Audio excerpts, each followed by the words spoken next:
can I help you? Yes, have you got it? Does that arrangement include you paying me what we already agreed you owe me?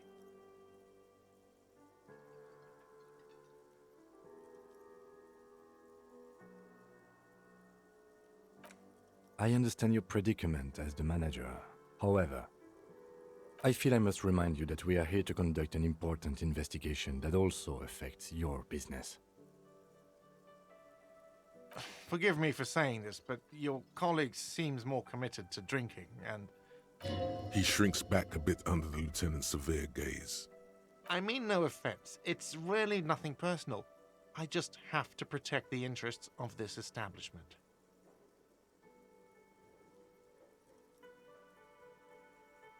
Good luck trying to use it. All the locks have an electronic component. They have to be unlocked down here with a master key before your guest key will open the lock. Not until you bring me the money. Okay, I might have something in my motor carriage we can use when you're done here. I really didn't want to resort to this. The man is thinking. Oh, Lieutenant, we're done here.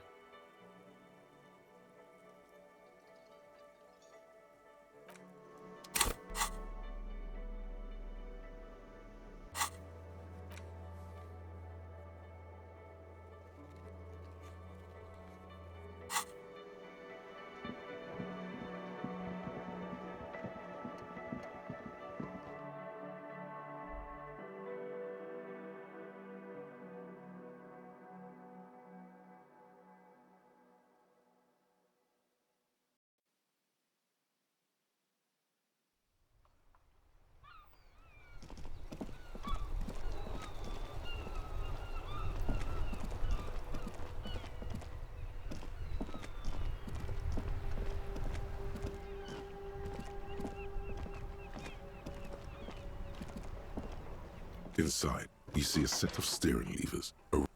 I have something here we could sell. Look in the back, in the suspect transport enclosure. Transport enclosure. Regular people just call it the cage. The cage at the back of the motor carriage looks rather uncomfortable. 4 shiny hubcaps are stacked against the seat. Their silver edges sparkle in the dark. I confiscated these 4 a little while back. We can take them to the pawn shop down by the Martinez Canal.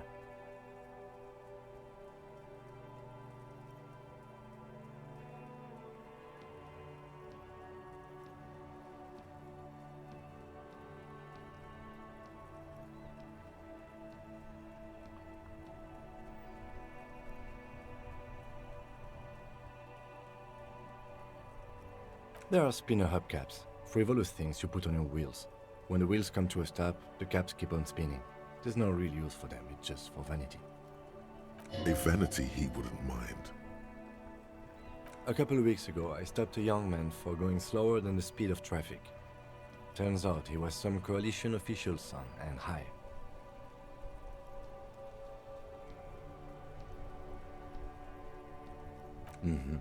I took them and arrested him for driving under the influence. That they are. I was going to take them into evidence, but they weren't necessary for conviction. He never asked for them back.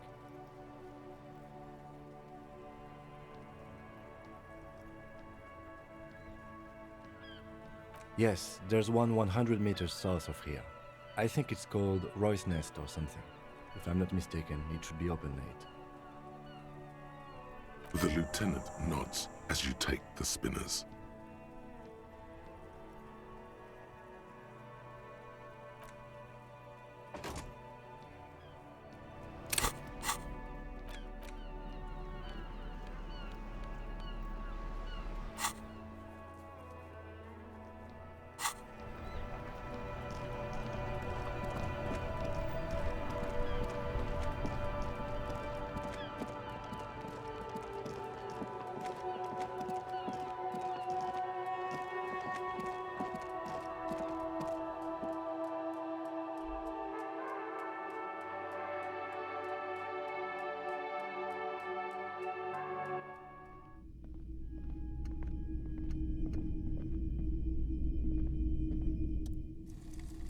It's not often that I see officers from the RCM in my pawn shop. What can I do for you? His courtesy is not insincere, but he prefers being alone with his projector, just watching the movement of light across the walls of the shop.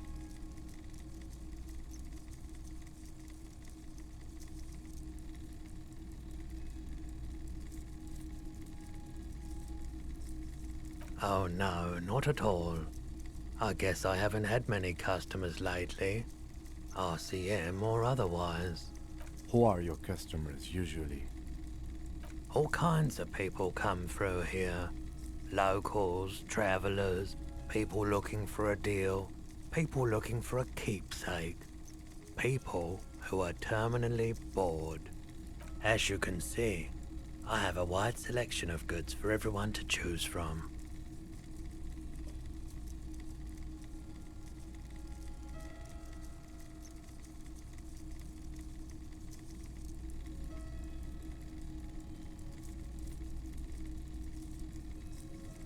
It keeps me entertained. Entertained? He might be high. If he is, on what? Yes, we'd like to sell these hubcaps. Roy takes the hubcaps from the lieutenant and inspects them. The spinners appear iridescent in the dancing light of his pawn shop. Yes, these are very, very good. Did you defraud some foreign prince for them? Jump a mesk banger? No matter. I'll give you 200 real. No one was defrauded or jumped, I assure you. Of course, I meant no offense. 200 real for you, officer. Delightful doing business with you. Do come again. Thank you. Here's the 130 real you need for your bill. Do not waste it.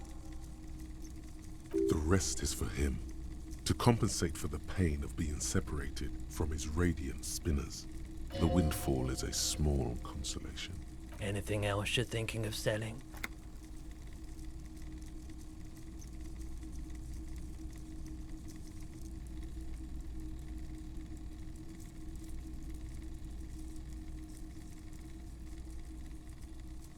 Anything else you're thinking of selling?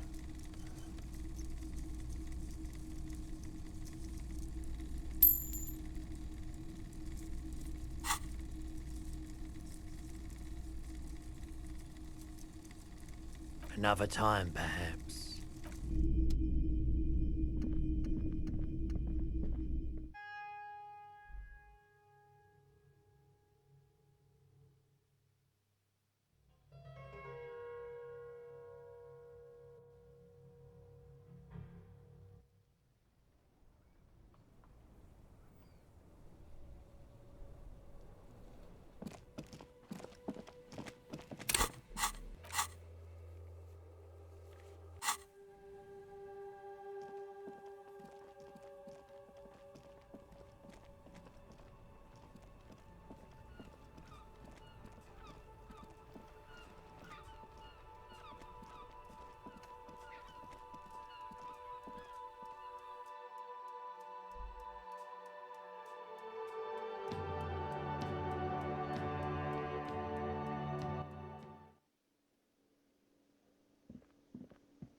Can I help you? Yes, have you got it? Well?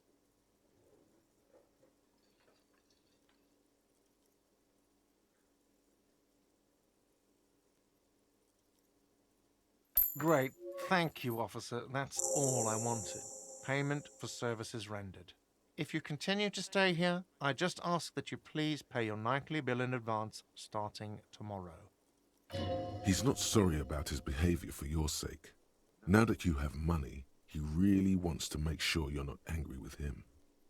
The electronic lock to your room has been disabled till 9 p.m. tomorrow. Please pay for each night in advance starting tomorrow. 20 real per night. I'll take a room here too. Of course. Always happy to have officers from the RCM as guests. Anything else I can do for you? Absolutely out of the question. You wait and see, cafeteria manager. Absolutely in the question. First we find a sad banger. Then we sing this place to shit.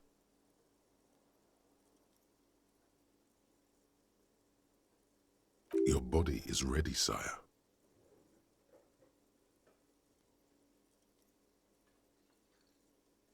Another thing. Great. Yes?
You should pick that fat, juicy cigarette butt from the tray, light it up, and smoke the living shit out of it.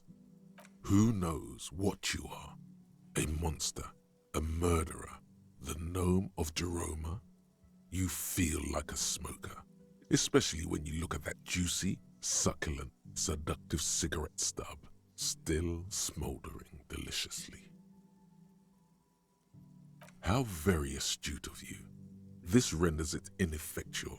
You should look for a whole cigarette, or better yet, an entire pack. Strike that, a carton. Make sure they're all healthy and able-bodied, then smoke them all. The idea seems to make your neck expand. Suddenly, the garish tie feels very snug. Like a cat rubbing itself against its owner's calves. A cat that wants you to smoke a lot.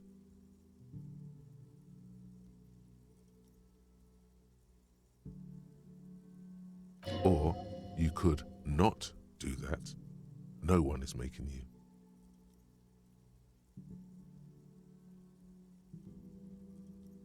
Good. They'll make you stronger and better. You're too old to be cool now. But find cigarettes, smoke them, blam. Instantly a cool renegade man, a mystical red dragon with smoke rising from his nostrils.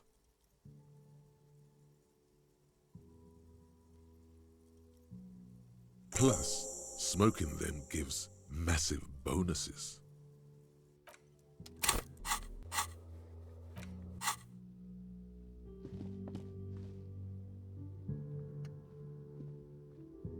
This is the door to the room you redecorated.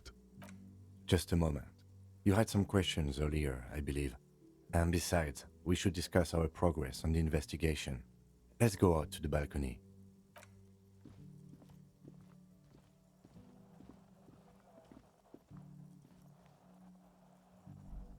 The air outside is brisk. The lieutenant is silent for a moment. He listens to the traffic hum.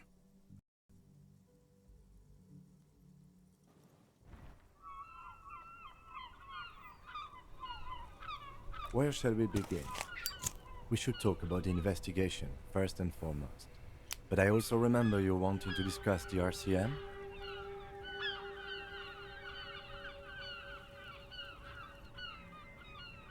I have a cigarette every night when I go over my notes. It's something of a ritual. Oh man, He looked so devastatingly cool with that cigarette.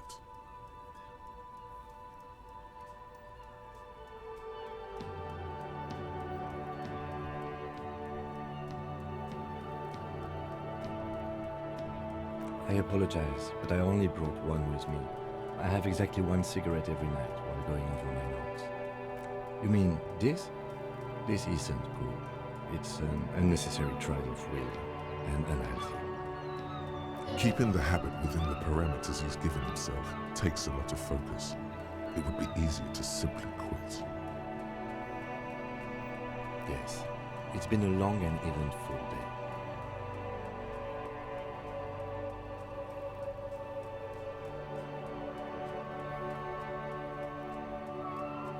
Well, we inspected the victim's body, so that's good. It was not easily approachable in that state, but we did it. I would say our initial inspection was very thorough, and we have solid leads to follow up on.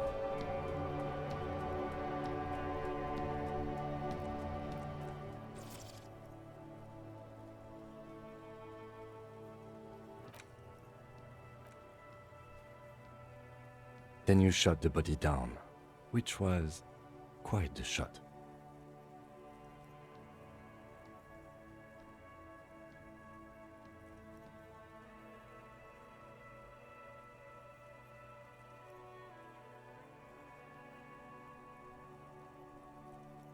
I admit I wasn't sure whether I should give you the gun, but I'm glad I did. We still have to perform the autopsy though. But we did do a thorough search of the crime scene. That's great. Now, as for interviews, my list of people to talk to here in Martinez, I mean.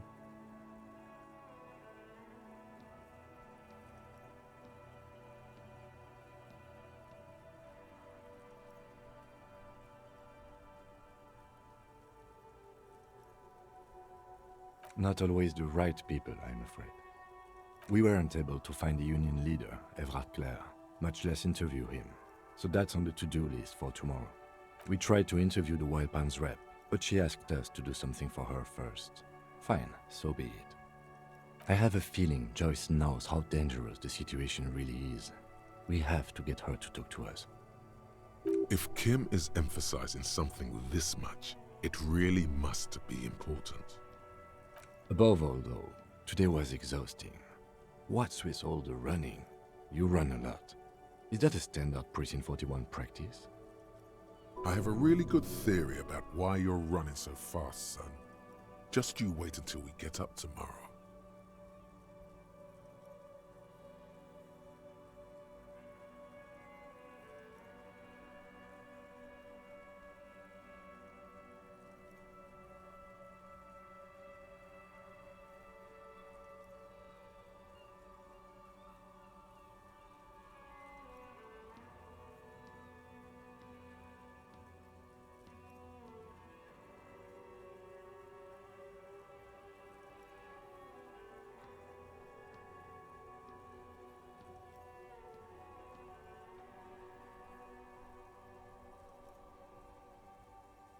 It's impressive, especially for a man your age. And in those hills. Nice shoes, by the way. I like the green. Goes with the orange.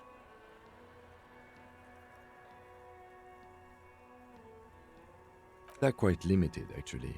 The power officers of the Revachol Citizens Militia exercise most frequently is imposing fines of up to 1,000 real for offenses, in accordance with an interdepartmental schedule.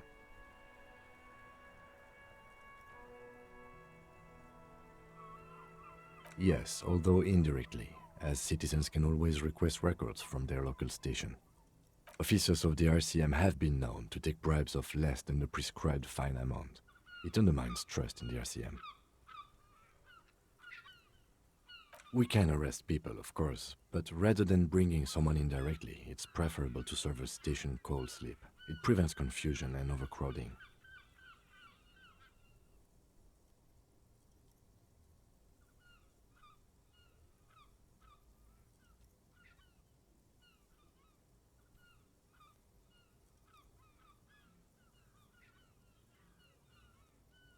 You can't. Those who don't show up become fugitives, though, and have fewer legal rights when they are eventually caught. It's about power projection. Thus far, they seem to mostly show up. When power calls you, you come. But power itself is a fragile trick of perception. As you may have gathered from the fact that we are expected to carry a record of our kills, like the one in your watermarks, we are permitted to use whatever force is necessary, and strongly admonished not to abuse that power.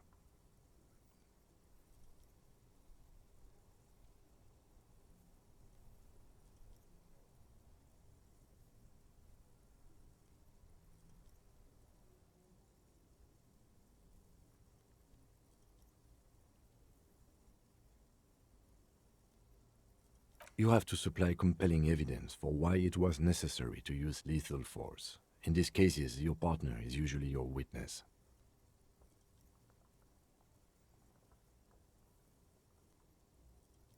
Not a good position to be in, by the way. Internal Affairs handles these cases thoroughly, by cross-examining you for inconsistencies. It is hard to cover for anyone, which is for the best. We don't convict. We arrest and send them to coalition government courts in Couron and La Delta. The prosecution works off our testimonies and records, which is why it's paramount to keep them.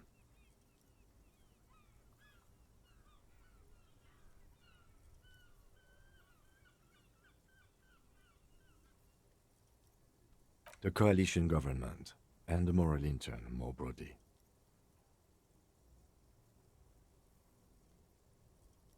The RCM was formed by the coalition government to restore order in the international zone after the revolution. So we did. Now we attempt to maintain that order. No more, no less.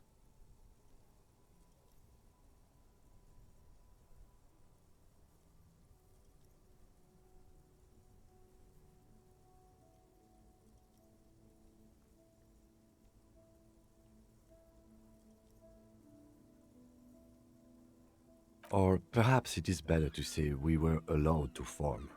It's a point of contention whether the citizens of Revachol or the coalition government founded the RCM.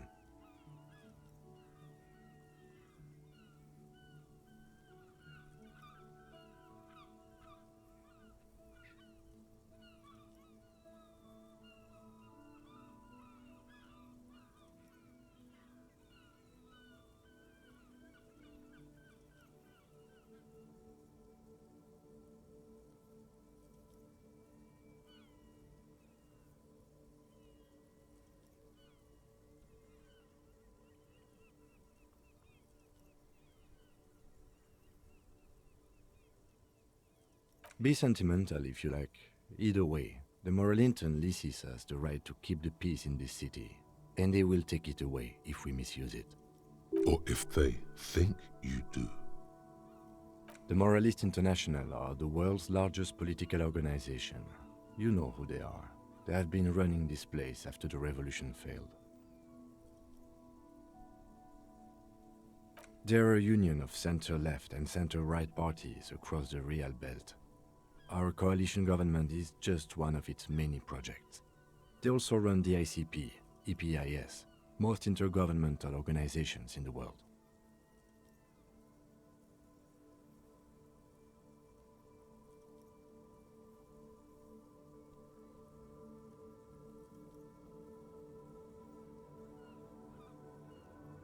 What do they believe in?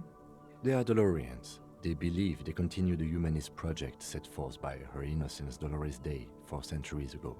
Others say they are just technocrats. Those others say they continue the humanist project set forth by Dolores Day. Interesting question. It's a blue forget-me-not. Their motto is love, compassion, self-discipline. I think you can gauge what they want you to think of them from that. Something kind and usual. Something almost self-explanatory. Something ominous.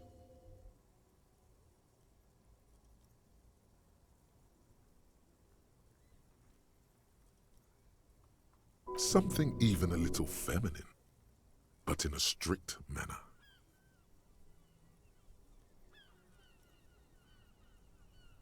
A historic figure? The author of the modern age? You will have to look elsewhere for opinions. The subject of humanism is too abstract for me.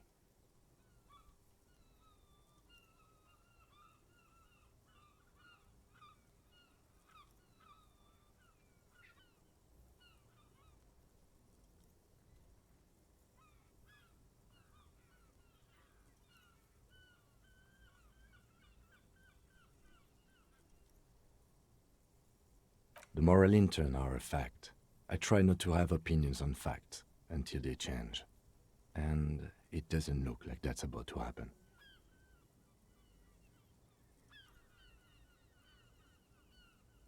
It is more than that. There's some kind of affection in him. Yes, I did, when I was younger. In my 20s, I considered myself a moralist. A blue forget-me-not, a piece of the sky. They're not all that bad.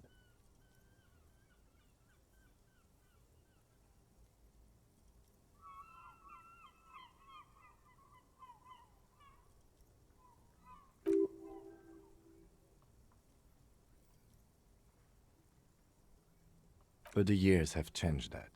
I don't know what I believe in now. No, I believe in the RCM. That's enough for me. Do you?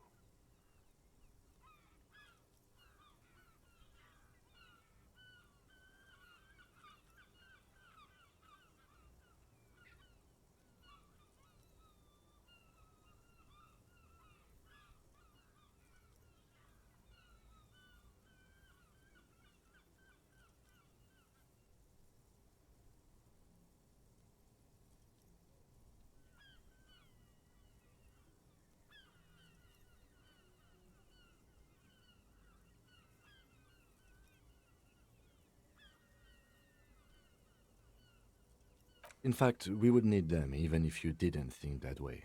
We are in what is called the twilight of international law. The laws we claim to enforce come from the MI. Without them, we are simply vigilantes.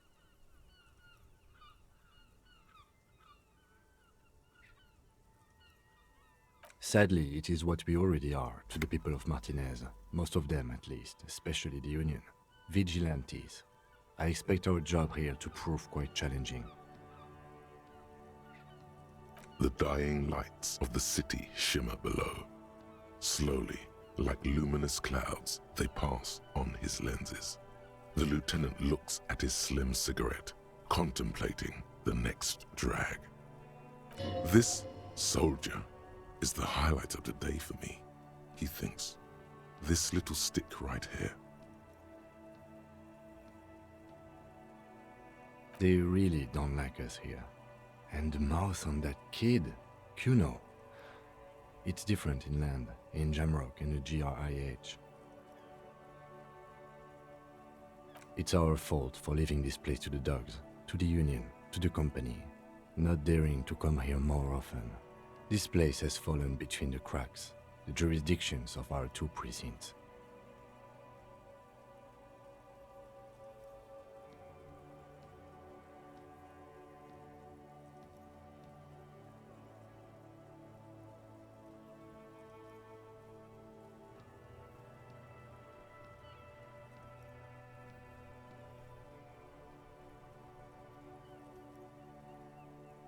We run this city. West of the river is RCM land.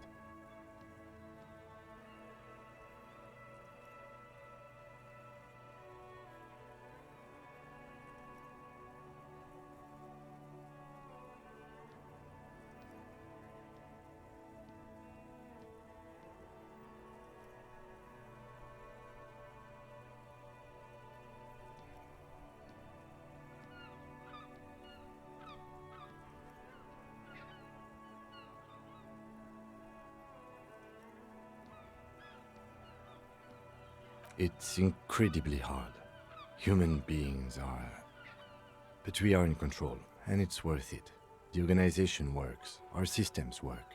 If they didn't, the city would disintegrate.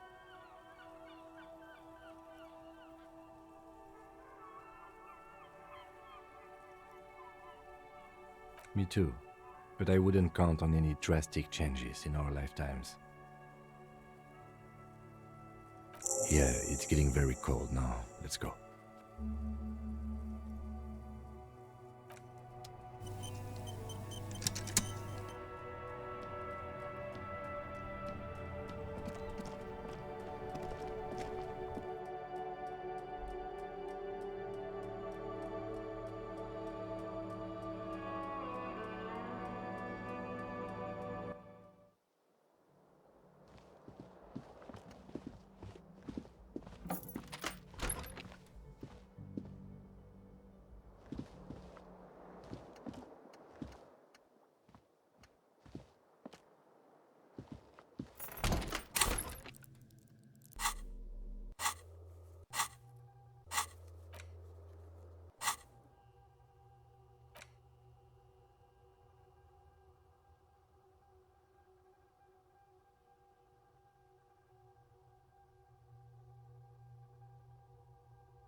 The fan stands still. The switch must be broken because nothing. The lights are on.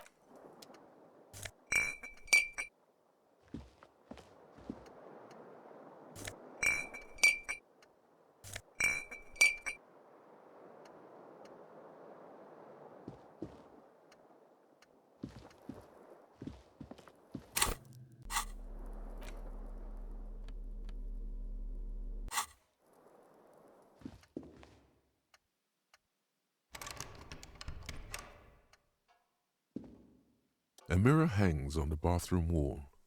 In it, your face, adorned with the expression.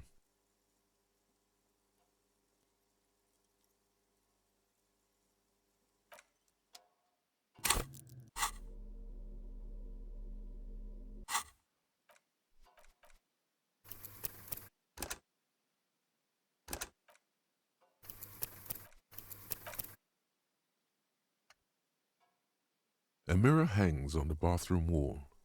In it, your face, adorned with the expression.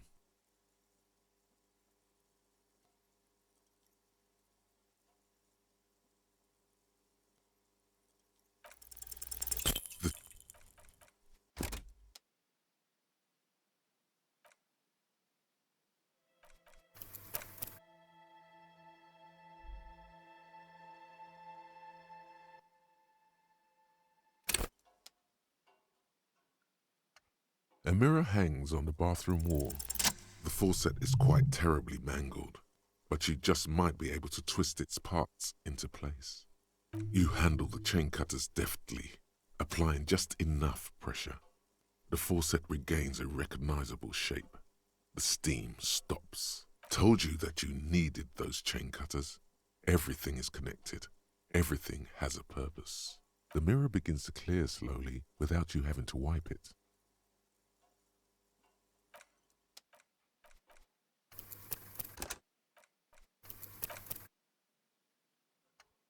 A mirror hangs on the bathroom wall. It's barely covered in steam anymore. It's your face in it. It's like something snaps in you. A nerve ending.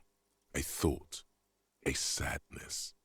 Your face in the mirror is suddenly clean of the layer that had distorted it for God knows how long. Just like that, it's over. The running gag that your life had become. A sad old man looks back at you.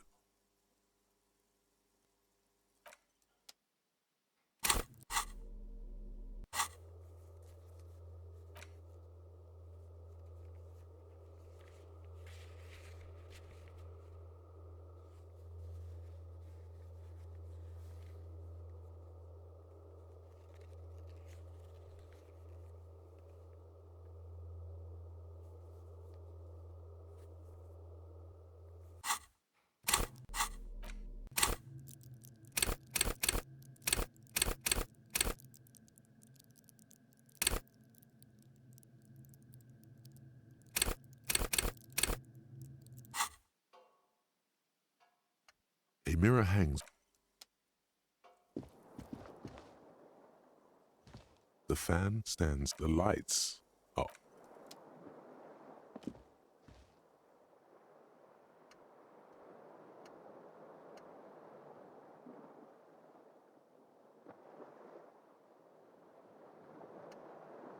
The bed is cold and not particularly inviting, but it's yours. The sheets look awful. The sheets feel at once coarse and clammy against your skin. The bed sags beneath your weight as you stretch out and finally close your eyes. And then sleep doesn't come.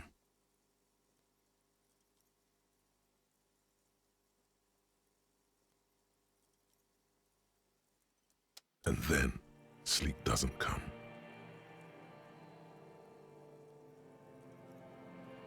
Obviously, you're in bed with your eyes closed, but it's not happening.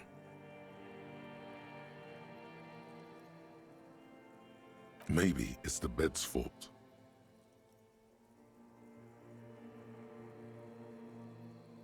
Its synthetic filling has separated into hard lumps. The pillowcase smells oddly. It barely covers your toes, stretching over your soft belly. This is your body here, intimate and warm, breathing. Under your thrumming eyelids, you see a dizzying array of colors. You won't get off this carousel quite so easily.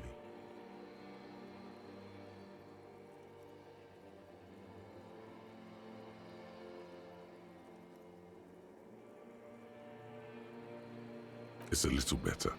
Colors, scenes, and half-formed phrases still litter your mind. Part of you is still trying to solve the case, isn't it? Something to do with, what was it that the lieutenant said? Union? And it's gone again. Your thoughts lost between the slowing brain waves. Your breathing steadies. A great silence washes over you until your eyelids twitch in your sleep and images start forming.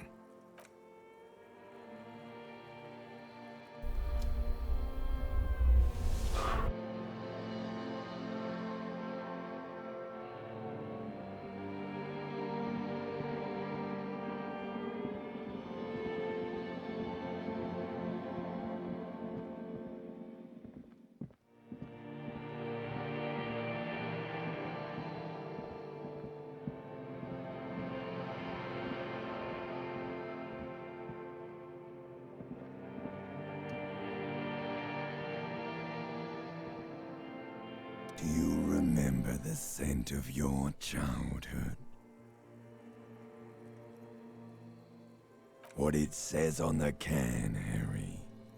Answer the question.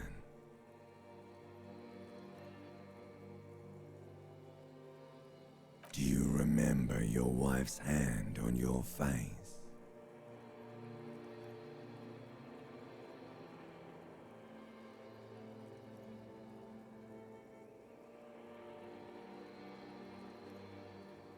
That's right, funky baby. And you just stood there. One hand on the bottle and the other on your dick. Watching her go. Let it all be dragged away from you. Tell me, where are your friends? Human beings have friends, Harry boy. Where the hell are yours?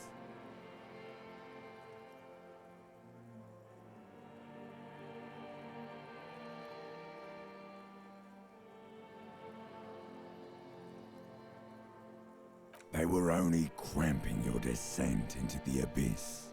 Now they're gone. 3 times gone and never coming back. All of it. You failed. You failed me. You failed Elysium. No, Harry. You were just talking to yourself. That's all you ever do, even in your dreams, and the act is wearing thin. The spots on the disco ball fade around you. You'll be back in those cold snakeskins in no time, sweating up the bed. Stinky boy. Everything. The Pale and the Isolas on the surface. The outer magnetosphere. Burning, furious truth. 8,000 years of written history.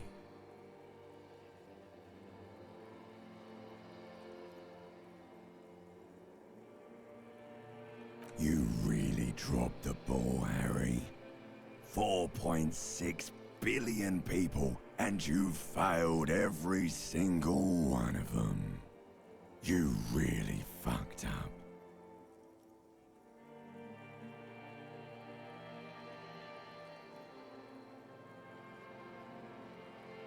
You're not coming back from shit.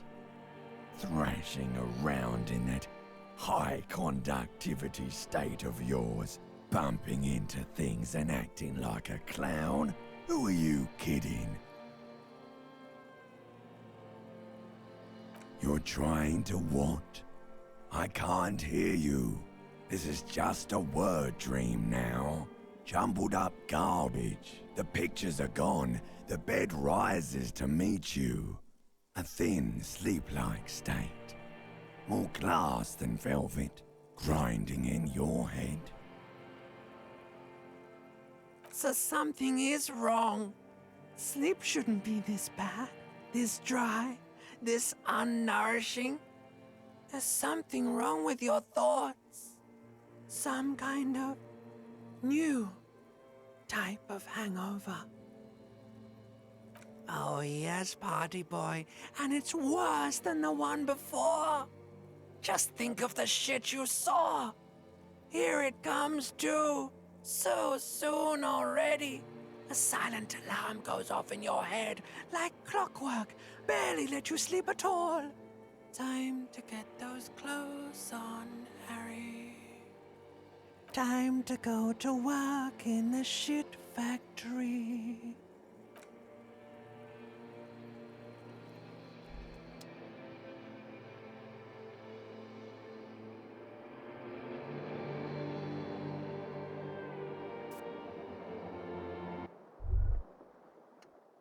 Good going, buddy.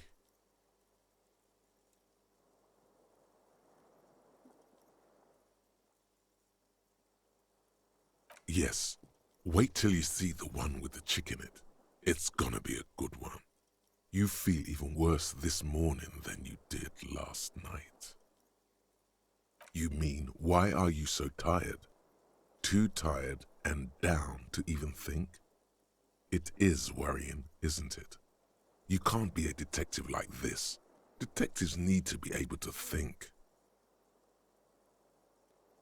It's just that your heart has finally pumped all the speed out of your system, Buster.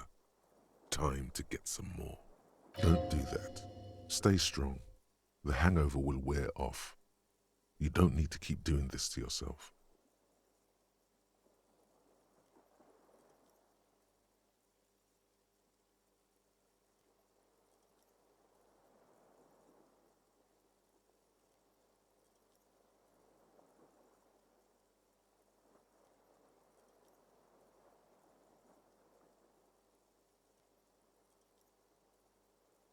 Speed is a potent central nervous system stimulant. It kept you propped up all day yesterday, despite your debilitating hangover. How else did you think you even got up from this floor? You got up from this floor because of a holy vow you made 16 years ago. With me. To wake up exactly 7:30 every morning until the day you die. Don't be silly. There was no vow. You were high on speed. That was the only reason you got up. You can't detect without it. It's that simple. Are you sure? Ready to live as this pathetic shell of yourself for days? Basically, a week. Let's be honest, 2 weeks. Maybe 3. You won't make it. Half the town will be dead by then. You will be fired.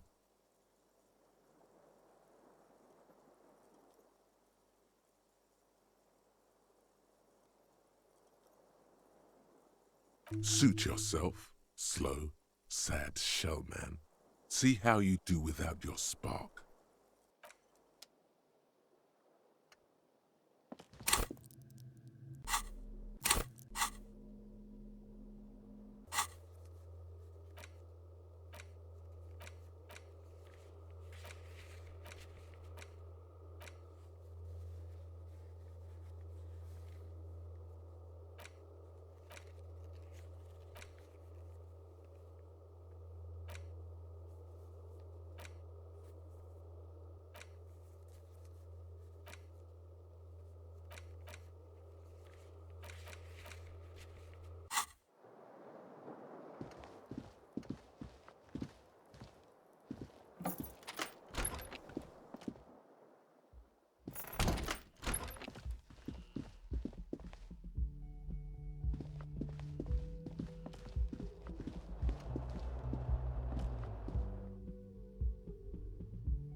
Morning.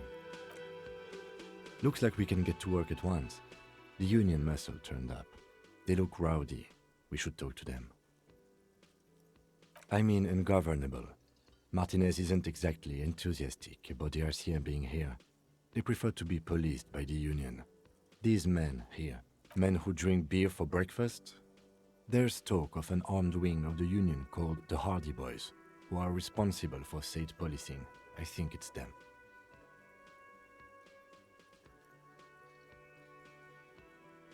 I completely forgot. Sorry, I had a rough night's sleep. It's them by the looks of it. Loud and nasty, just like the manager said. One loose thread less to worry about, and one big problem to replace it. That would just escalate tensions. No captain would sign off on it. Solving one murder isn't worth a conflict between the RCM. In fact, even the death of 2 detectives might not warrant an all-out war. So let's keep a cool head, okay? One more thing before we do. We don't have to talk to them immediately. We can walk right past them, continue with our business. Good. A power move. Purposefully concentrate on but aren't you curious to know what they are? They're in no hurry to leave. They think they own the place. Anyway, I leave that choice to you. Whatever you decide is fine by me.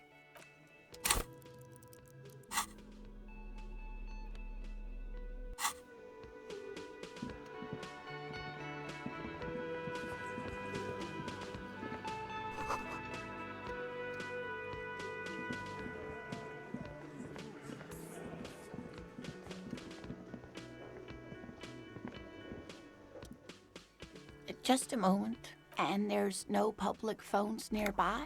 The closest phone booth is down the coast. Sorry for the inconvenience, ma'am. It's fine, I understand. Thank you anyway. I'm glad to see you again, dear.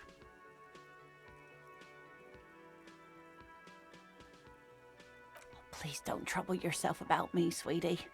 I was just hoping to make a call, but the Whirling's phone line isn't working. The union office probably has a phone, but I can't really get there, or to the phone booth down the coast. And Gary's phone is dead too. The manager was vague about it. To let the young woman who's house-sitting for us know that we may be delayed. Morel, my husband, and Gary were supposed to get back by Monday night, but they're still missing, and I haven't heard from them. I was also hoping she'd heard from Morel.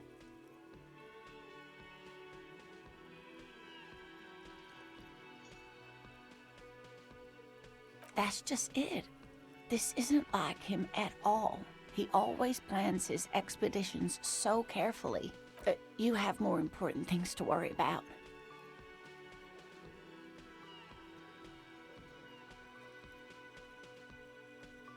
Oh, yes. A zoologist. A cryptozoologist, to be more precise. It's a pseudoscience that attempts to legitimize research into mythological beasts and urban legends. That's one opinion, yes. And people are entitled to their opinions. My apologies, ma'am. I did not mean to undermine your hobby. It's not a hobby, dear. It's a subfield of zoology, one specializing in animal species that are so exceedingly rare that many assume them to be extinct or even fictitious. Searching for such species called cryptids is difficult and often thankless, and frankly, many scientists are too lazy to do it. Universities these days are rarely interested in supporting real research. She's completely internalized her husband's struggles. They are her own.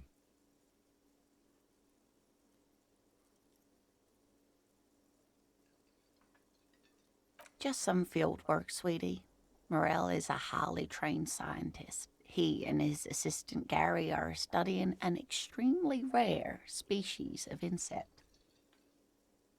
But they should have returned by now. They were just going down the coast across the waterlock to set a few traps. He said they'd be back on Monday. What could be keeping them? Oh, sweetie, it's nothing like that. Gary's as loyal as they come. I trust him with my husband's life any day.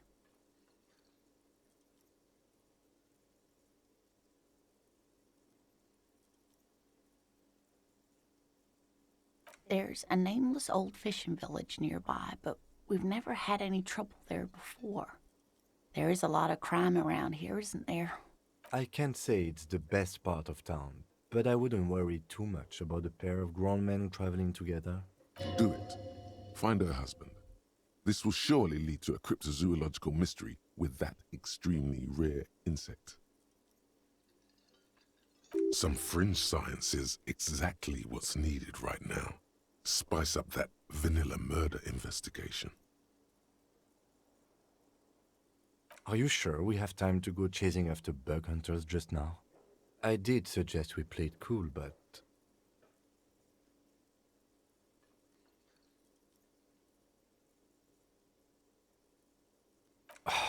if you say so. Oh, thank you, officers. Truly, I'll be right here if you come across any sign of Morel. Oh my. What happened to the waterlock?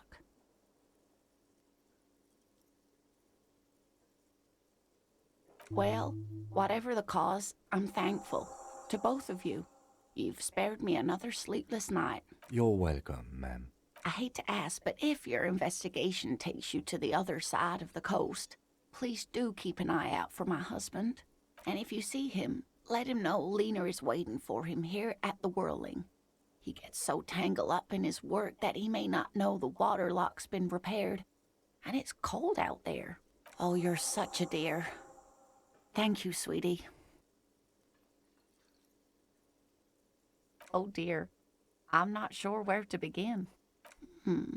Well, his expression is slightly grumpy, but his eyes are always bright and curious, like a small boy's. And his palms are quite coarse from all the field work, but he's quite gentle. It's always a challenge to describe the person you know best in the world. Oh, well, he's a bit shorter than you, but with a larger frame, and he has longish white hair, usually a bit uncombed. You might say wild, even. The lieutenant pulls out his notebook and begins jotting down the woman's description. One other thing, he'll likely have all kinds of field gear on him, even if he's not out in the reeds, just in case. We'll be celebrating our 16th anniversary this autumn.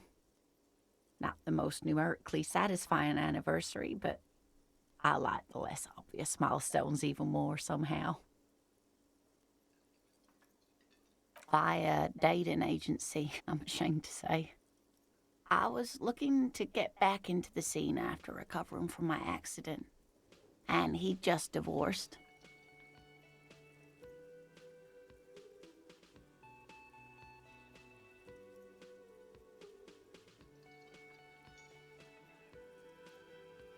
We hit it off, and, well, here we are.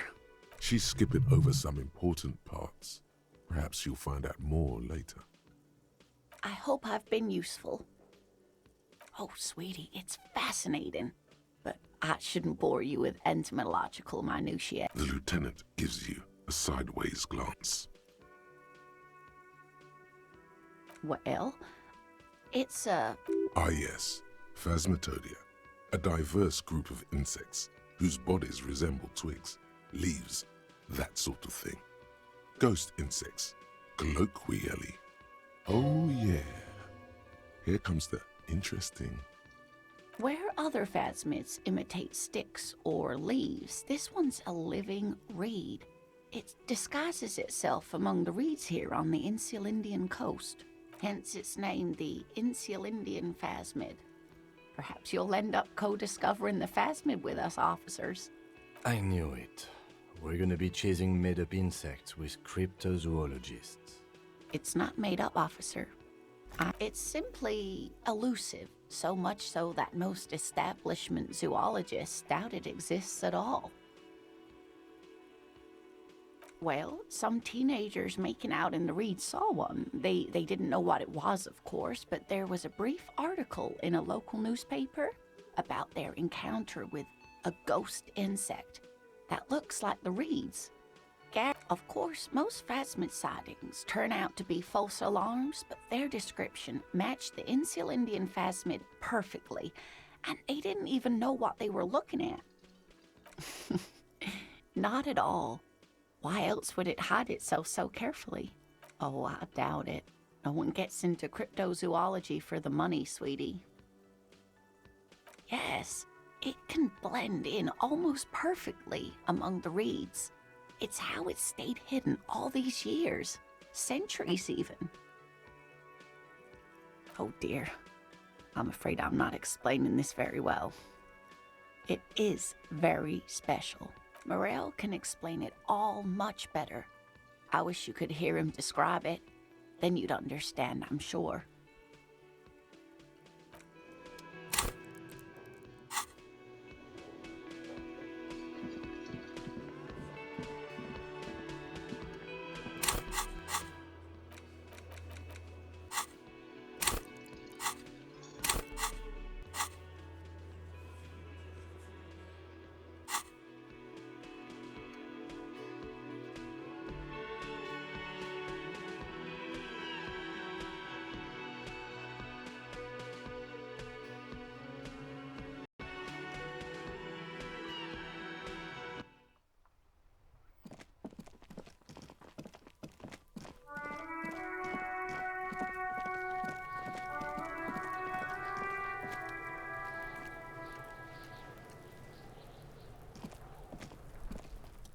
The rotting man lies on his side with his eyes looking straight through you.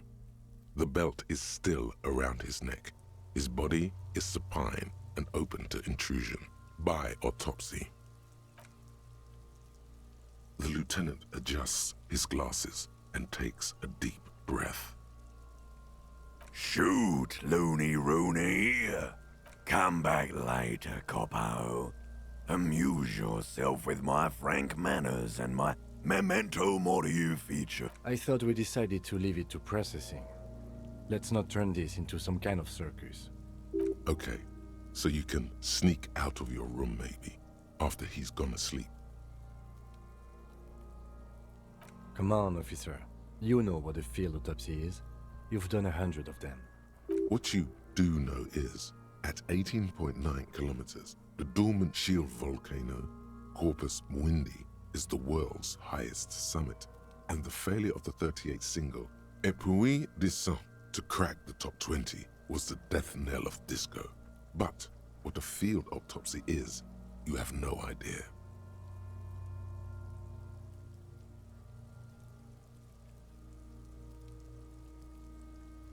You must have me confused with the Copperpedia.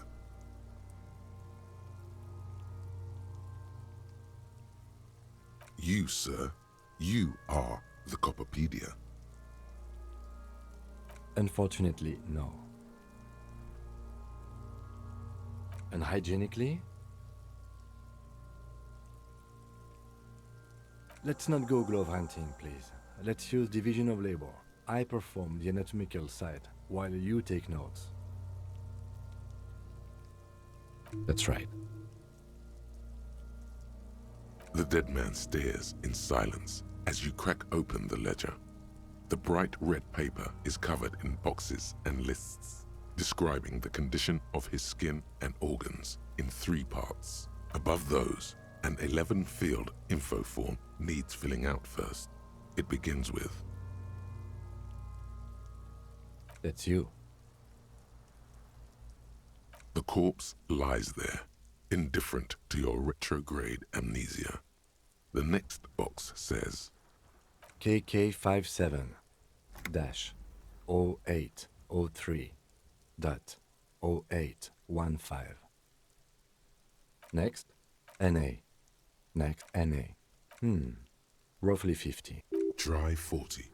The damage is so extensive, it's better to err on the young side. He nods. Mondial. Fair to olive-skinned, from the Isola of Mundi. This is as vague as it gets. You might as well say whitish.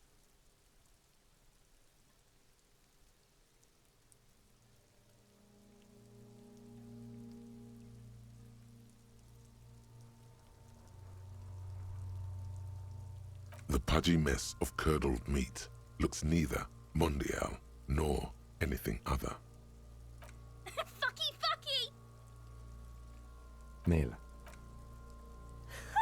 Big scruffs. Nor does he look male, with his pregnant belly and indistinguishable face. We're still going with March 4th. 51. What else?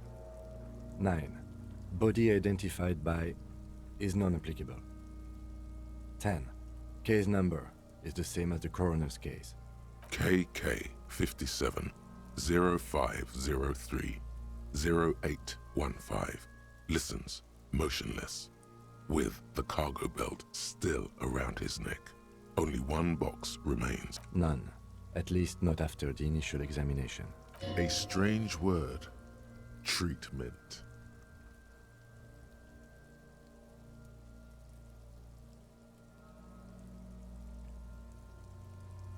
A silent nod. The lieutenant places his gloved hand on the corpse's chest, as if in preparation. Your central nervous system recognizes this gesture. It's the stations of the breath. Ecclesiastic, religious in nature, a holdout from pre-DeLorean burial rites. It takes him 2 seconds to perform. Then, somewhere in Jamrock North, a small wood shed behind Rosencrantz Row, Lieutenant Nick Feuerbach puts his hand to the chest of a small corpse, no larger than a monkey. It's raining outside, light drizzle. there is darkness in the shed.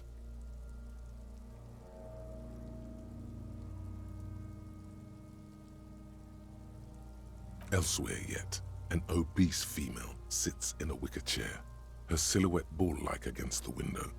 Outside, Grand Coudon. The day is turning dim for Sergeant Mac Dawson. Hand extended, he approaches, to make sure she is dead more than anything else. And so, all across Jamrock, Coal City, GRIH, 42 deceased persons found today, 42 stations of breath. We should start the post-mortem. The corpse cannot feel Kim's hand on his chest. It no longer meaningfully interacts with its surroundings. A thicket of boxes and lists on red copier paper tries to answer why. Clothes. The deceased wears armored boots and white briefs. The make of the briefs is Babrodine, I think. Let's see.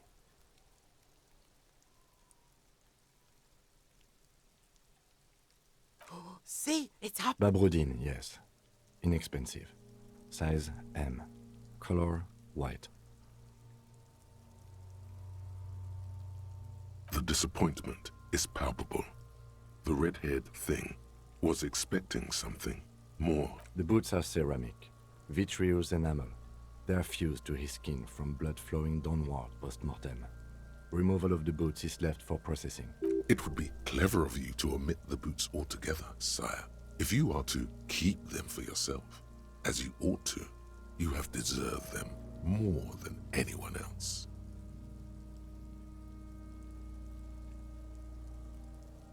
The boot has a serial number. It's E50.100.100. The lines between the plates are in the shape of the alphanumerical. The number is purposefully concealed by the design. Tattoos. The upper torso is covered in a single, continuous tattoo, resembling a map of the night sky. It reaches from the right shoulder to the heart. The ink is blue and white.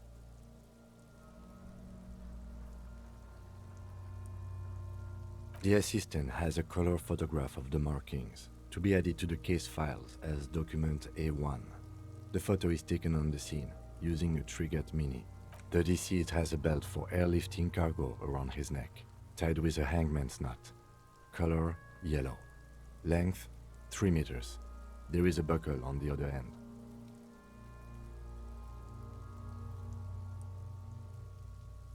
Well-nourished, athletically built, measuring 1.8 meters. Generally consistent with age 42. Preservation is good. Ambient temperature below freezing. Body hair is light brown. Distribution is consistent with the age. The deceased had male pattern baldness. Hair is combed back, short. His hair feels wet, soaked with rain, cold to touch. Not that different from a living person after a swim.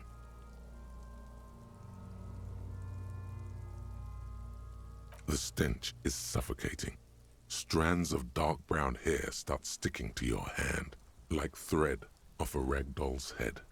Lividity is consistent with hanging. The head is congested. Contusions are present on the head, chest, and thighs, consistent with stones thrown post-mortem. Low velocity.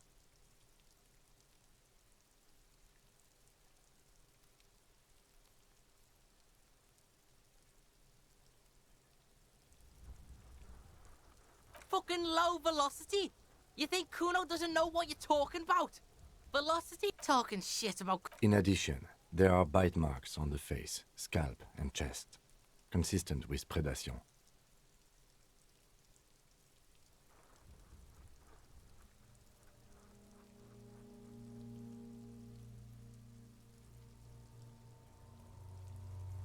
Ligature mark.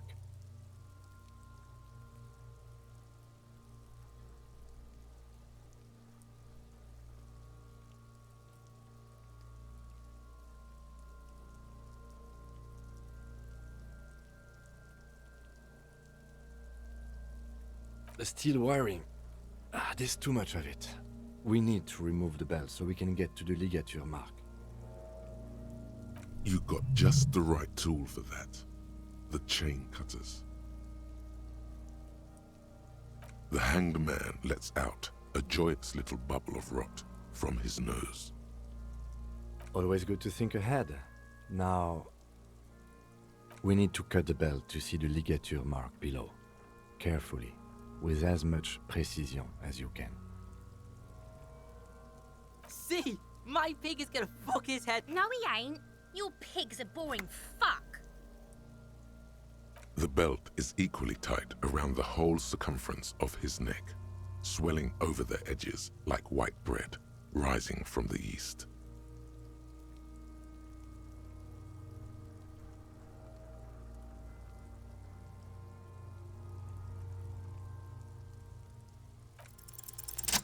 After some deliberation, you sink the cutters into the knot tying the belt together.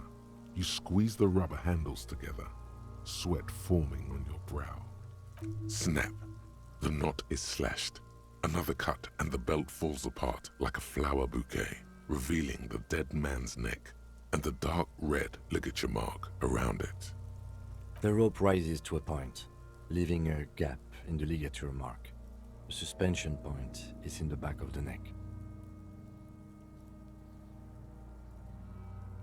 Hemorrhaging is observed on the skin, above and below the ligature mark.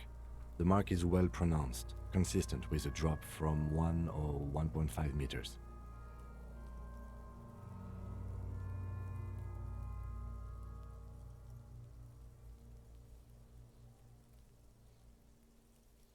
Chest is intact, normal contour. Abdomen is protuberant, pelvis intact, genitalia... No! It's good. This is clearly what they've been waiting for, ever since the autopsy began. The lieutenant is trying to... Genitalia is male and unremarkable. No evidence of injury. Back is symmetrical and intact. Upper and lower extremities are intact, but asymmetrical. There are combat injuries on the right hand, thigh, and hip.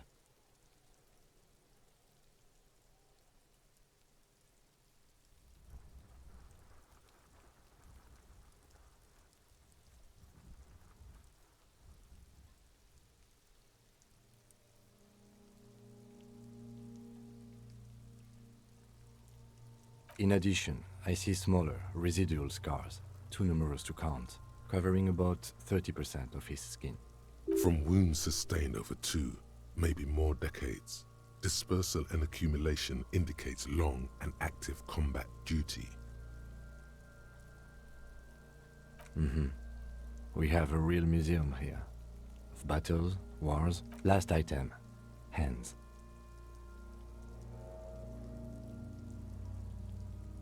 His flesh is cold. Pleased to meet you. Where are you from? And what's your name? I'm only fucking with you. I know where you're from. From Cappadocia. And your name is Il Kobo. What can I do for you? I did, Kobo, I did. Reminded me of when I was just a small boy. We should do this more often. Hands are clean. No sign of injury from struggling. I was. Maybe I'm just not seeing them. Honestly, this stench is making it hard for me to think it. Ooh. That's all for the external. Well done. What next?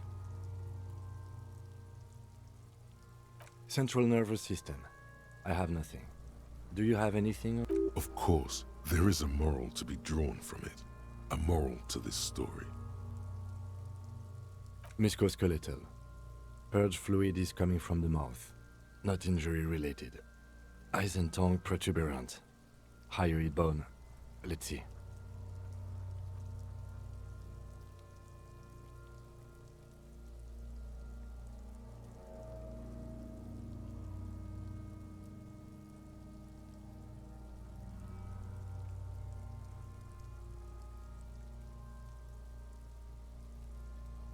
With his eyes almost closed, the lieutenant puts his hand on the dead man's throat and begins to massage it, gently.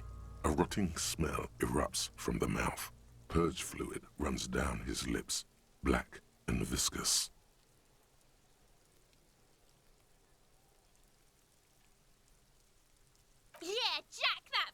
her off!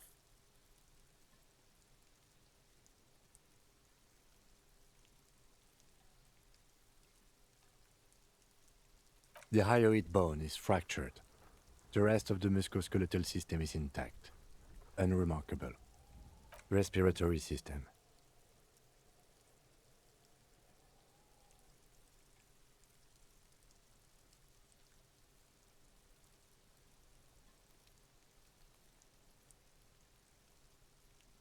Oral cavity shows no lesions. The victim has received dental implants, possibly after a combat wound. Mouth swollen, hemorrhaging present in mucosa of the lips and mouth. From here, it looks as though the clown-faced man is screaming. The tendons of his jaw are torn apart. Hyoid, ripped from the force of the lieutenant's hands.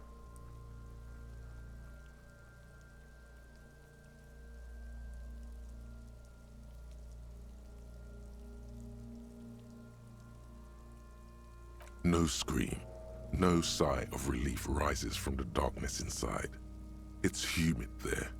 Sickly sweet air, unlike anything living. You feel like you're about to throw up again, straight in that mouth of his. It's hard. Once more, you taste stomach acid in the back of your throat. A contraction. Your throat pumps a little something from your stomach and into your mouth. Inside, you see... There are ancient mysteries down there. Hemorrhaging present in mucus. Hepatobiliary, Na.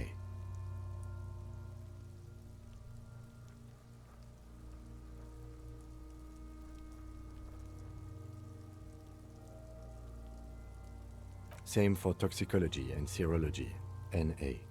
Unless you have untapped reservoirs of knowledge there. Cardiovascular. The body exhibits heavy lividity. Blood has gathered in the hands, feet, and neck. Hypostasis is visually consistent with the hanging. Gastrointestinal.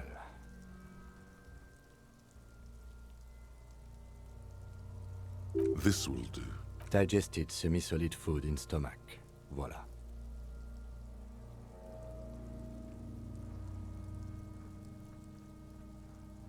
What's next on the list? Let's see. We have bite marks, contusions on the head and chest, and a ligature mark encircling the neck. You'll need 3 feels. Leave a 4th one too.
head, chest, and scalp bite mark injuries.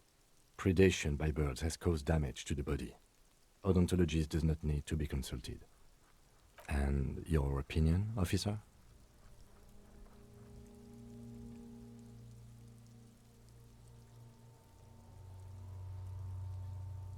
Agreed. Next injury? So, the scalp bleeds from a post-mortem head injury, a stone. The injury does not have the rim of an early inflammatory response. The perpetrator on the scene has confessed to causing it post-mortem.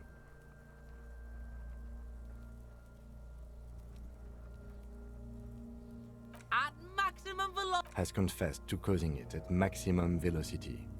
Coagulated blood sticks to his scalp and chest, where the countless stones have hit the dead man. Beneath, the description of injury. 2 boxes.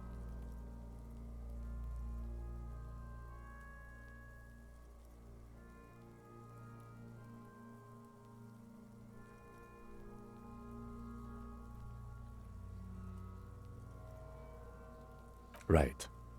Next. A dark red abraded ligature mark encircling the neck, with a gap on the nape measuring, let's say, 7 centimeters. The hyoid bone is fractured, the cervical column intact.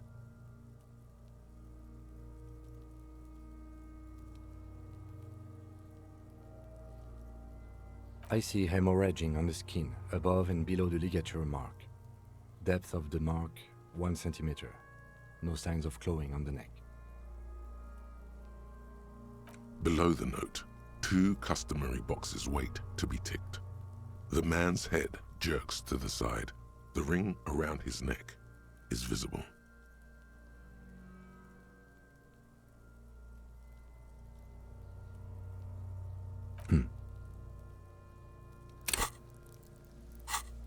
He is deep in thought, eyes fixed on the bright red ring around. Why do you say that?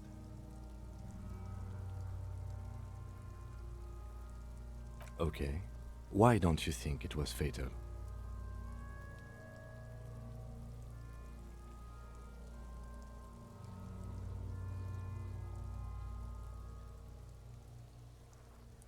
Honestly, I'm not sure there weren't marks on his wrist. That part got blurry for me. The stench. But you are right, I was ready to call this. Now I think we should leave it empty, at least for the time being. Let's wrap this up. I pronounce this field autopsy over.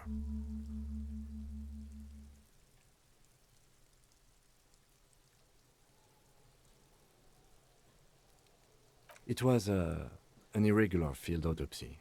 We did not establish cause of death, which is supposed to be the goal of an autopsy. But, personally, I do not see this as a parameter for success. We were thorough with the list of injuries, too. We described them all in detail. What is there to say? Given the circumstances, it was a professional field autopsy. Oh yeah, well done, Master Detective. Maybe a drink is in order? I need a copy of that autopsy form. Then I will drive him to Faubourg for processing. He's thinking, did I miss something? I'm sure we didn't get everything. There's always something.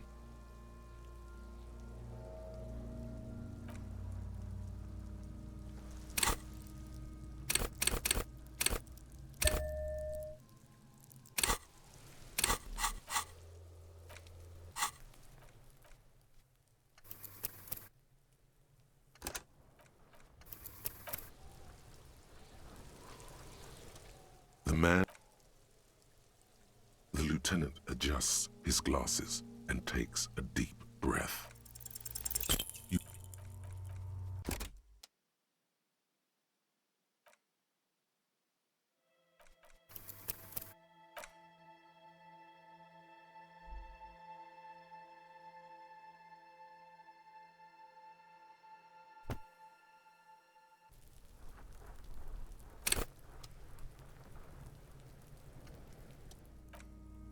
The lieutenant adjusts his glasses and takes a deep breath.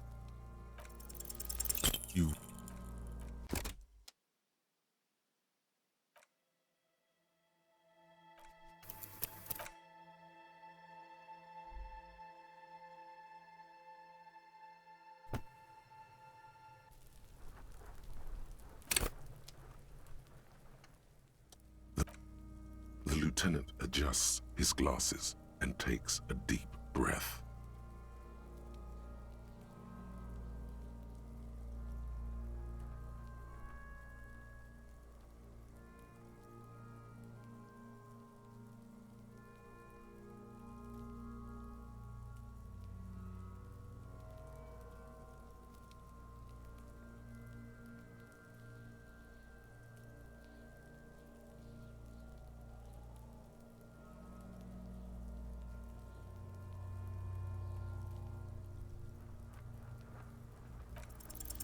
You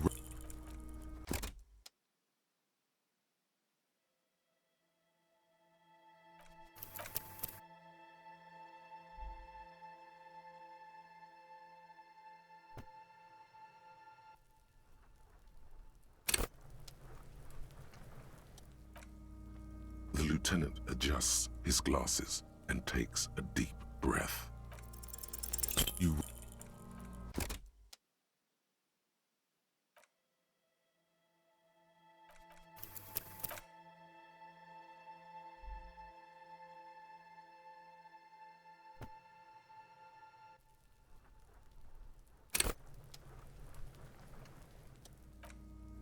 The lieutenant adjusts his glasses and takes a deep breath.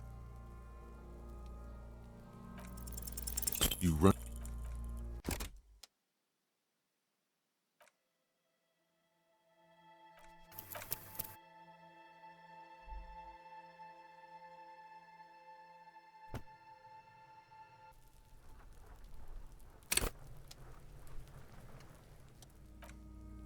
The lieutenant adjusts his glasses and takes a deep breath. You run.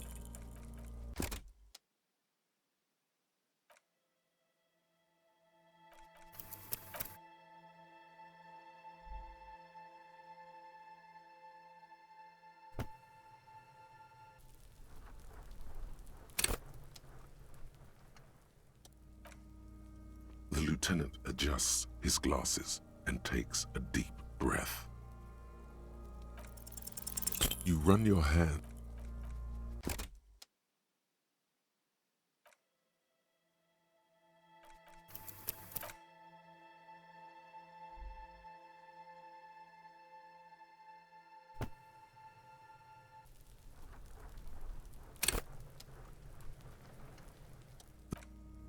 The lieutenant adjusts his glasses and takes a deep breath. You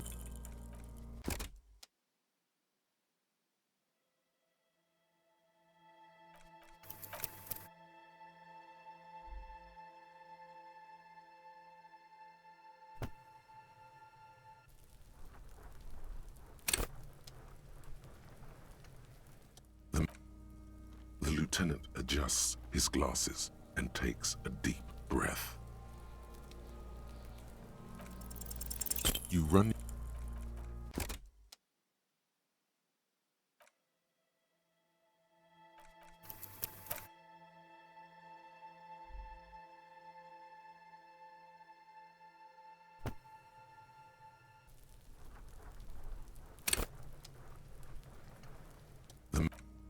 The lieutenant adjusts his glasses and takes a deep breath. You run.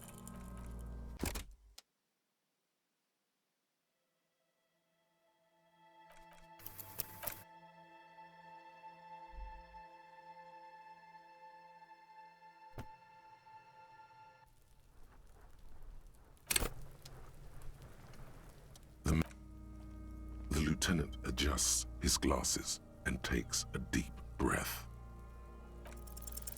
You run.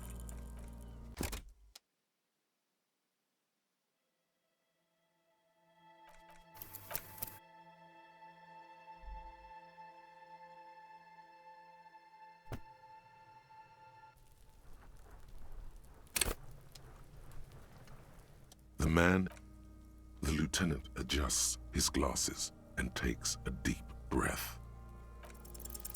You run.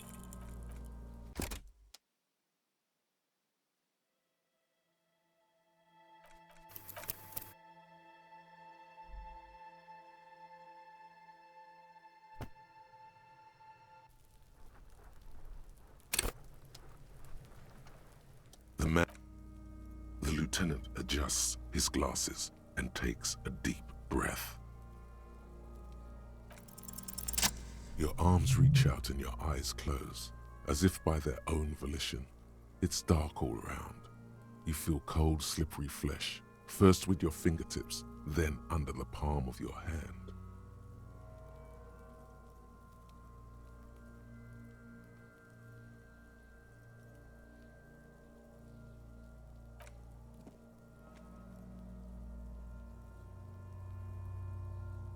His face, his cheeks, his nose, his fat, swollen lips. Like a spider, your hand crawls over his features. Everything is silent. They are swollen shut. You need to really push to get in.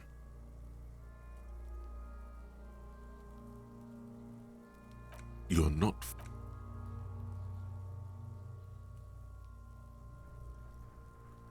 The oral cavity is cold and moist. A ball-like tongue attaches itself to the base of the mouth, lolling around like a scallop.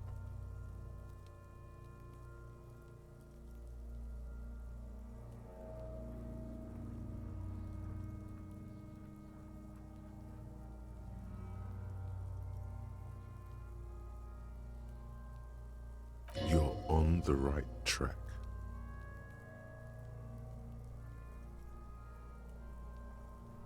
A vision of black and dark red death, pried open by your naked hands and studded with teeth. Looks like he's laughing.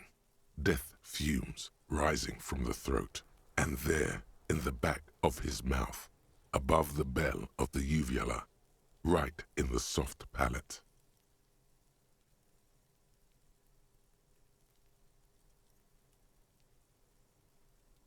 You see a hole, barely visible to the human eye. It is swollen shut, almost vanished. No larger than 0.4 centimeters in radius, the edges appear darkened.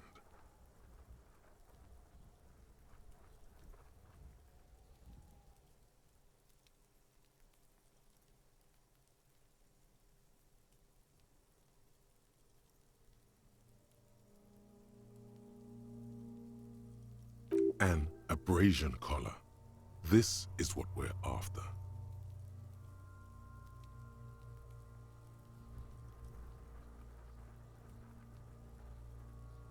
Abrasion collar.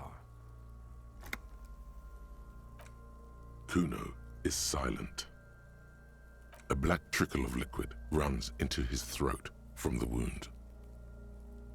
Your index fits right in there. A tight tunnel of flesh opens up, tissue damage, wide enough for 2 fingers. As you push both in, you reach through his mouth, right into his brainstem. The fuck is happening? Ah, shit, see? The basal ganglia feels clumpy. What entered here has torn apart his reptilian complex.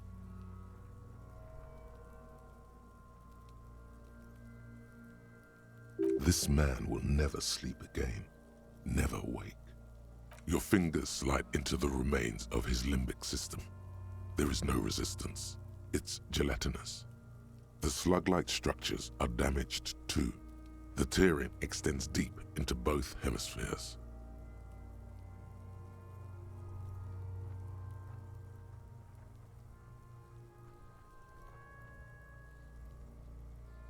The ululations of the limbic system have ended. All is quiet. Your fingers are all the way in now, reaching toward the inside of his skull. The cavity goes further, but the entry wound isn't wide enough for the rest of your hand to follow. Your fingers reach toward his skull. His cerebral cortex feels like jelly. Cold jelly. Strange fluid streams down your wrist as you push deeper until you feel it on the tip of your finger.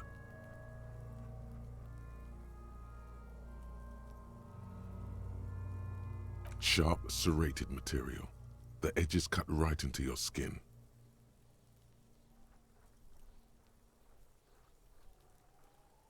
There's a tiny crack. A protrusion in the cranium, right in the back of his head. Your finger must be pointing straight at it, from the inside.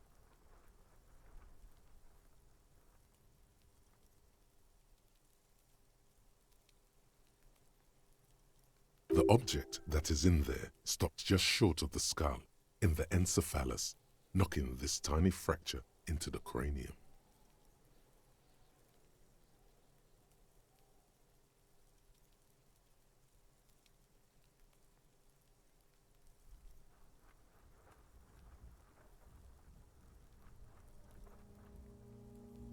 We have the makings of a very small exit wound here. Forget about the fucking exit wound, Beano. The pig is wearing him like a fuck puppet.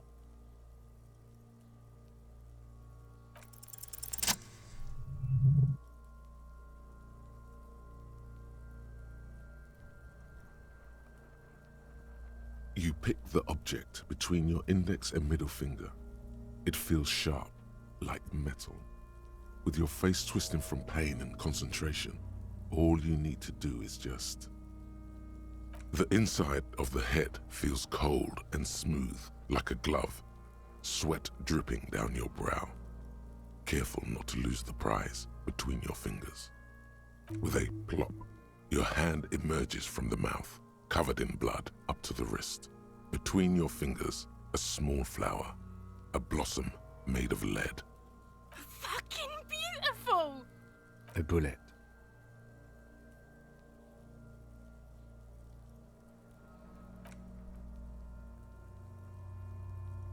The bullet falls in the bag, leaving a smattering of blood on the plastic.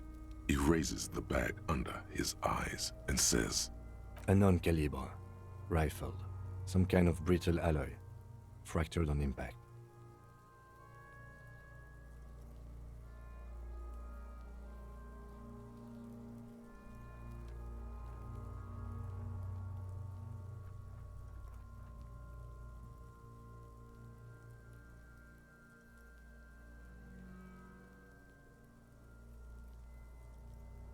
Of course, you've earned it. We need to add an item to the injury list. Injury number 4. Oval entry wound with an abrasion color. Soft palate, back of mouth.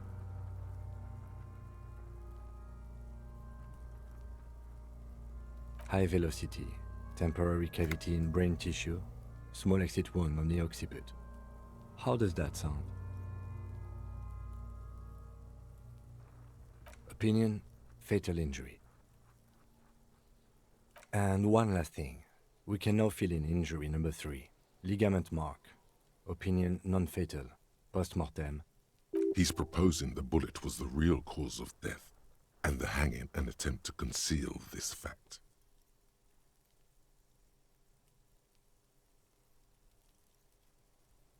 Treatment, officer, is an attempt to manipulate the body after death, to hide the real cause with a false cause. In this case, this injury here.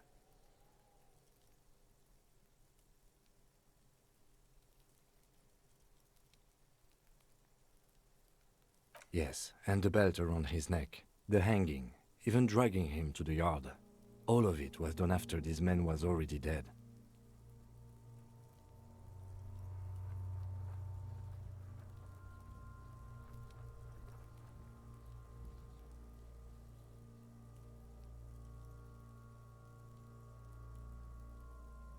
I have had my doubts for a while now, since I saw there were no signs of struggle on his hands, and no claw marks on his neck. There have been other signs too, small things. We were right not to assign hanging as cause of death, as the perpetrators expected we would. No such luck for them. We didn't fall for it, he thinks. There's pride in there. There is, of course, the very real possibility he was both shot and hanged.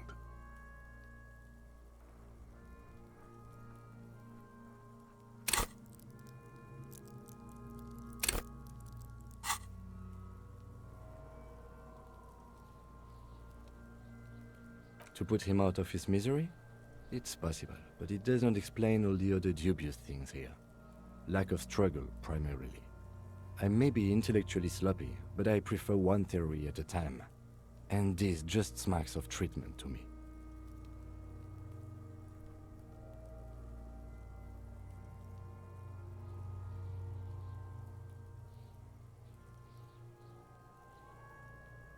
That's for us to find out.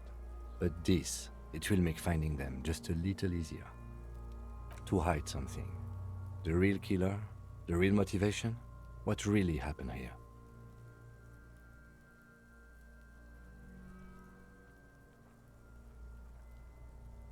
Yes, we should take a closer look at it. I am certain it has more to tell us. This little thing could reveal much about the weapon that shot it.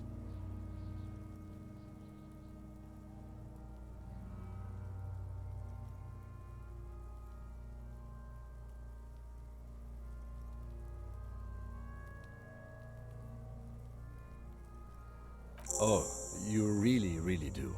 I am glad to hear you say that. Your room in the Whirling in Rags should come with a bathroom. Be sure to make use of it in the evening. We bag the corpse and carry him to the holding pen of my kinema. I can transport him to processing myself, but I will be gone for the rest of the day. Work on the case. Tend to personal matters. Try not to do anything too dangerous. An officer needs backup in a neighborhood like this. I'll leave that choice to you. And one more thing. Great work, detective. The word lingers in the air of the yard. Far away, dogs are barking. Further yet, the sound of motor traffic. Detective.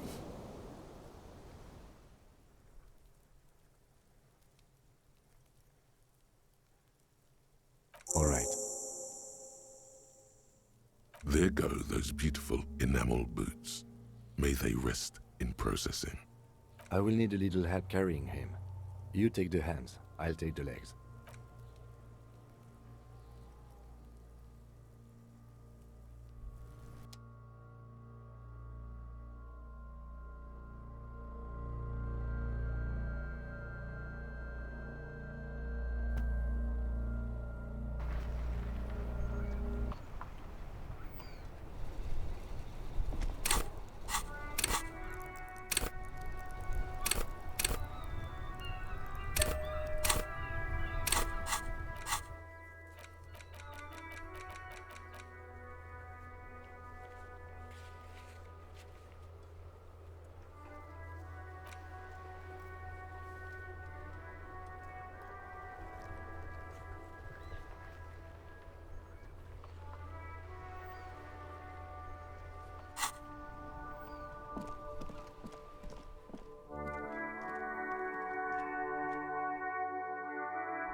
A mirror hangs on the bath.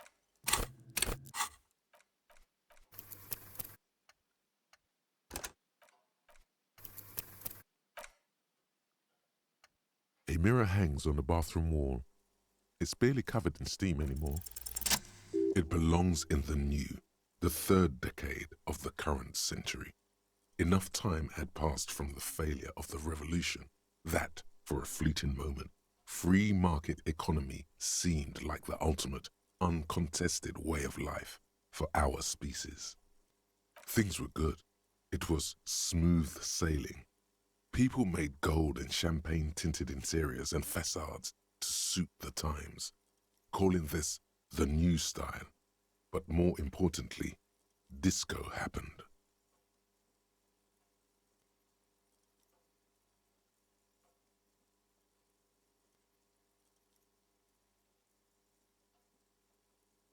For Revachol, your city, that meant only one thing. Guillaume le Million.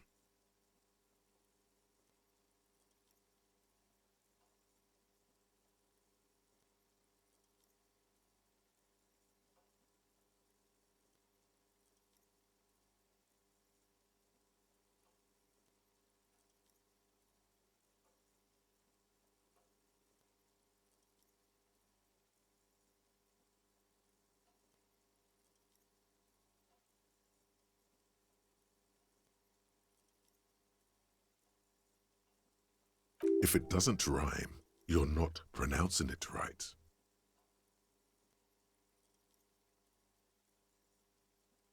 Out of the dazzling swirl of disco music, in an open-air boîte de nuit, somewhere in Revachol West, Guillaume's blonde mane appeared on the screen. He sang some bullshit. Then he made the expression.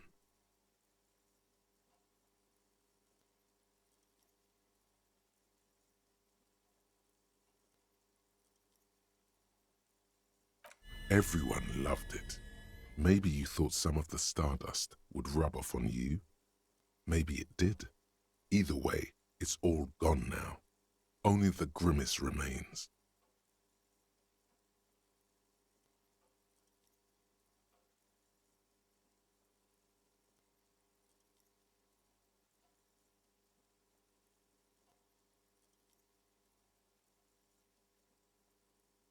There is a vast ocean of time between right now and the expression. Looking good on you, or anyone. 2 decades, if the calendar is to be trusted. Humanity has run aground in that time. It's a different world now. The expression is a relic. You have some understanding of the near history of disco, plus the trivia you've picked up along the way. Episodic memory, however, remains in the dark. It may never return. You should prepare yourself for that.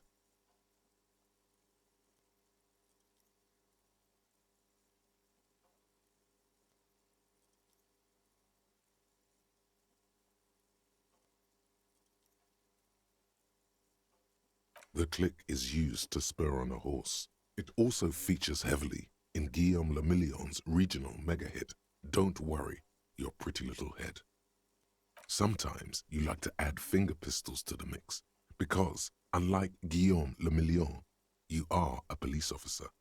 It's your nifty little way to say, I'm armed and dangerous.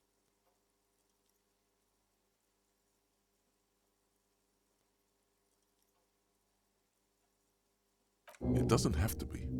You can swoon over Guillaume and his champagne-corked smile whenever you want to. Maybe some of the stardust will return.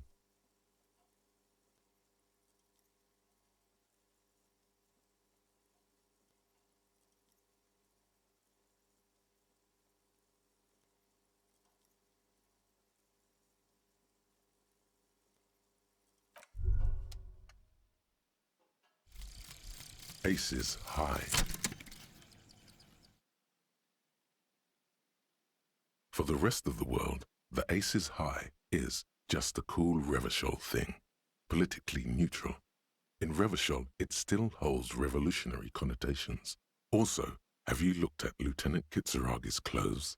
He wears a bomber jacket, just like the ones worn by aerostatic brigades, and those cargo pants could store tools for hot-fixing your aerostatic. Maybe you should ask him about this.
This is not the cleanest bathtub in the world, but it's cleaner than you are right now. That soap scum smell. It smells like life, at least compared to you. The bathtub slowly fills with water. The water beckons. The water is only lukewarm, but still comforting. Like amniotic fluid, a few beer cans are bobbing up and down along your flanks, like sad duckies. You feel nice and lonely, and so tired. Now you are alone with your thoughts in the tub, but it's easier than being alone with your thoughts outside the tub. They're not even really thoughts, just assorted sensations, none of them acute enough to focus on. Your fingers grow pale and are covered with tiny whirls as the water cools. You see the corpse. You can still smell the cadaver on you. It's going to take more than one bath to get rid of that stench. Then, houses along a narrow street. A video rental. Darkness on the planet's curvature.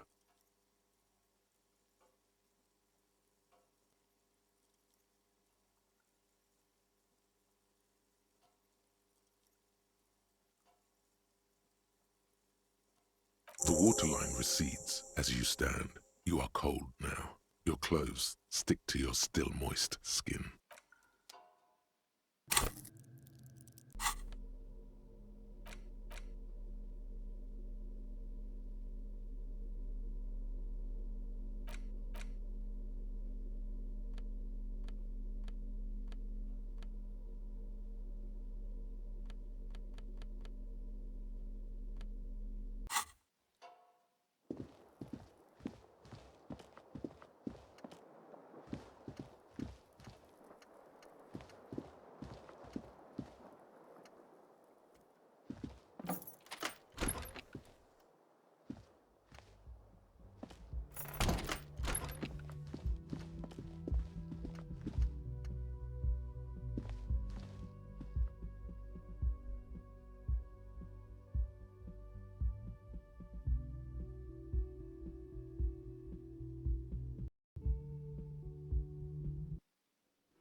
The man ponders his cooking meat. He looks up at you. Then, shrugging is an international sign.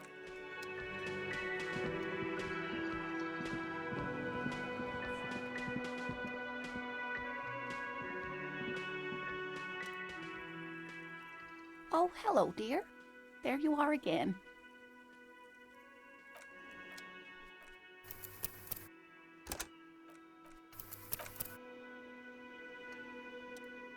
Oh, hello, dear. You're an enthusiast.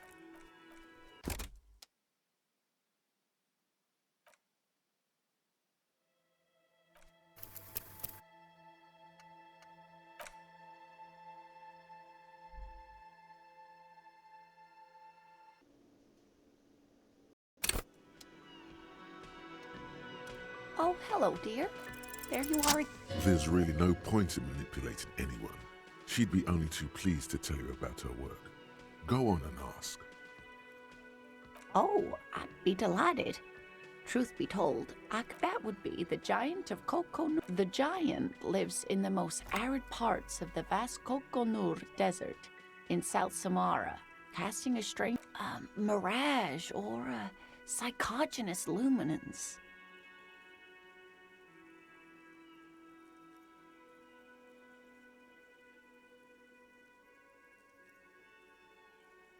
No one knows for sure.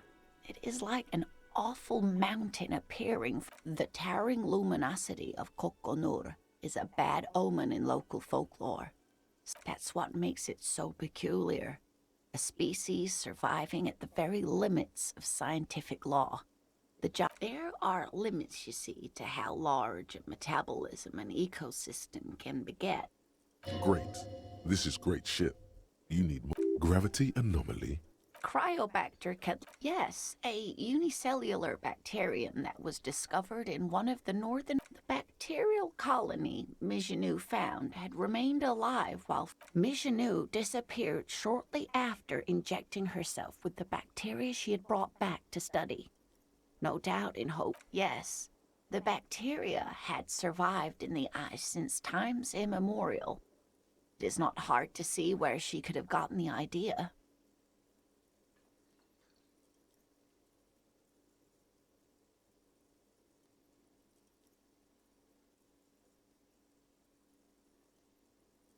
Well, yes. Impossible? Everything. After Mission, we can assume that she is the gnome of Jeroma. Oh, it is. None of his victims survived. It was. A couple of it still, alas, instead. Alas, always alas, and then it was gone. Isn't that overly convenient? I understand your skepticism, but that's what happens with things that are rare and stand out. Their disappearance is most memorable, and they are least likely to be found again. Yes, it's the kind green ape. Half-war story. Yes, it was reported by soldiers in South Safra during the war.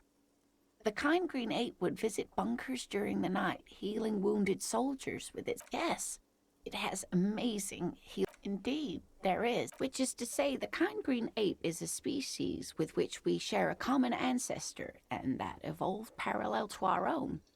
Just like your partners.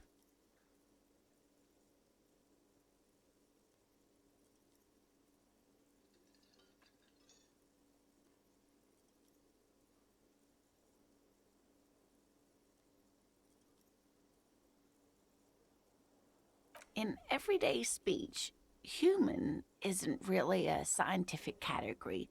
For all legal and ethical purposes, your partner is a person just like you, so you might as well think of him as being human too. Some argue that the kind green ape should also be thought of as human, especially because it has shown itself to be so humane. What an interesting question. The Col de Mama d'Aqua. Col de Mama d'Aqua can also be translated as... Yes, that's another translation. Although the low part is a little ironic.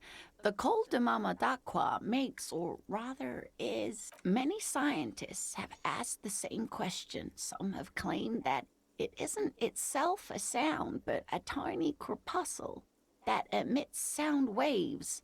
But there's no evidence. That is a sad story. They tried to... Psst. They cancel each other out. Psst. Exactly. And these tests... Great regret washes over her. A wending. After that, the corpuscle appears to have migrated elsewhere. Plenty.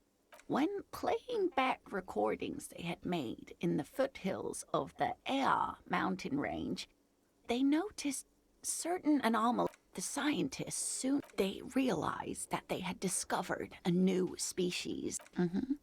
They sequester, time, Joscan. It could be. What about what?